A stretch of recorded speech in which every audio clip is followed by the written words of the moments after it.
Hi అందరికీ welcome back to my channel Shilpa Mudiraj. Telangana అమ్మాయిని ఖుషి తల్లి అయితే స్కూల్ నుంచి వచ్చిందన్నమాట. ఈవినింగ్ వెళ్ళేటప్పుడు ఏడ్చుకుంటూ వెళ్తుంది, వచ్చేటప్పుడు అయితే నవ్వుకుంటూ వస్తుంది. రాగానే చెల్లెల్ని అయితే ఎంతో ముద్దు పెట్టుకుంటుంది.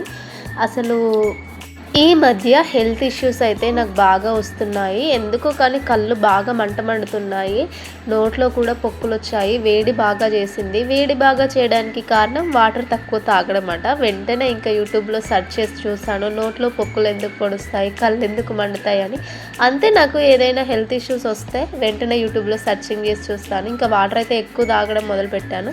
ఖుషి తల్లి స్కూల్ నుంచి రాగానే తనకైతే తినడానికి ఏదో ఒక దాన కావాలన్నమాట. బిస్కెట్లో, చాక్లెట్లో, దుకాణం తిండి అయితే బాగా అడుగుతుంది.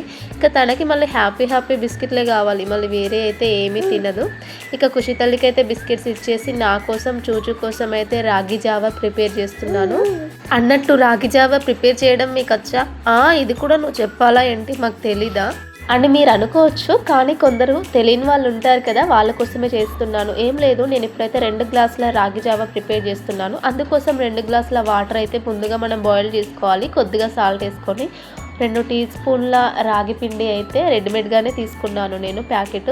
2 టీ స్పూన్ల రాగి పిండి, కొన్ని వాటర్ వేసుకొని అందులో ఉండలు లేకుండా మనం కలుపుకోవాలి. స్పూన్తో అయినా సరే, మన చేయితో అయినా సరే కలుపుకొని వాటర్ బాగా బాయిల్ అవ్వాలి. ఇలా బుడగలు వస్తున్నప్పుడు మనం కలుపుకున్న ఈ రాగి జావా ఏమంటారు దీన్ని, రాగి జావా పిండి అయితే ఇందులో పోసుకోవాలి. వాటర్ పోసి ఉండలు లేకుండా అయితే చూసుకోవాలి, లేదంటే ఉండలు అయ్యి గడ్డలు అవుతుంది అన్నమాట.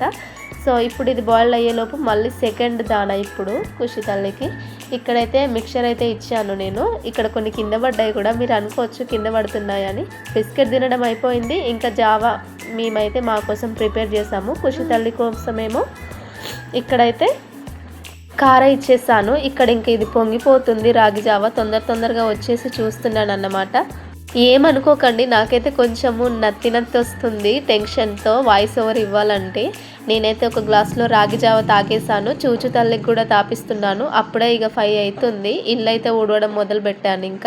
ఇక వీళ్ళతోనే సరిపోతుంది పొద్దున సాయంత్రం, అసలు మామూలుగా ఉండదు. 2 పిల్లలు ఉంటే, ఒక్కరుంటేనేమో వాళ్ళని చూసుకుంటూ మనకి ఇంట్లో పని చేసుకోవాలంటే పెద్ద కష్టమేం అనిపించదు, అది హౌస్ వైఫ్స్కే తెలుస్తుంది. 2 చిన్న పిల్లలు ఉంటే ఒకరు అటు పరిగెత్తడం, ఒకరు ఇటు పరిగెత్తడం, ఒకరు ఇది సదరడం, ఒకరు అది సదరడము, ఎక్కడున్నాయో అక్కడ మనం నీట్గా సర్దడం, ఇదే సరిపోతుంది. ఇంకా మనల్ని మనం నీట్గా రెడీ అవ్వాలన్నా కూడా అంత ఇంట్రెస్ట్ ఉండదన్నమాట.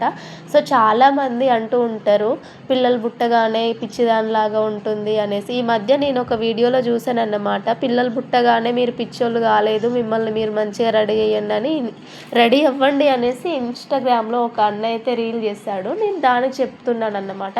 పిల్లలు పుట్టగానే 2 పిల్లలు అయితే వాళ్ళకి అన్నం తినిపించడము, వాళ్ళు వాష్రూమ్ పోతే క్లీన్ చేయడము, కడగడము, పిండడము, తోమడము, ఇదే సరిపోతుంది ఇంకా జీవితము. మనల్ని మనం కేరింగ్గా చూసుకోవాలన్నా, రెడీ అవ్వాలన్నా కూడా అసలు మనకి ఆ థాట్ అనేది ఉండదు. ఇంట్లోనే కదా ఉంటున్నాం, ఎందుకులే ఇంకా రెడీ అవ్వడం, కొత్త బట్టలు వేసుకోవడము, మనల్ని మనం మేకప్ చేసుకోవడం అనేసి అనిపిస్తుంది అన్నమాట. అసలు ఇక రెడీ అయినా కూడా ఊకే పిల్లల్ని కడగడము, పిండడము, వాళ్ళు వాష్రూమ్ పోతే క్లీన్ చేయడము, బట్టలు తడుస్తూ ఉంటాయి. ఎట్లయినా వాళ్ళు పెద్దవాళ్ళు అయ్యేంత వరకు అమ్మాయిలు అమ్మలుగా మారిన దగ్గర నుంచి ఇబ్బందే ఉంటుంది. బిడ్డని 9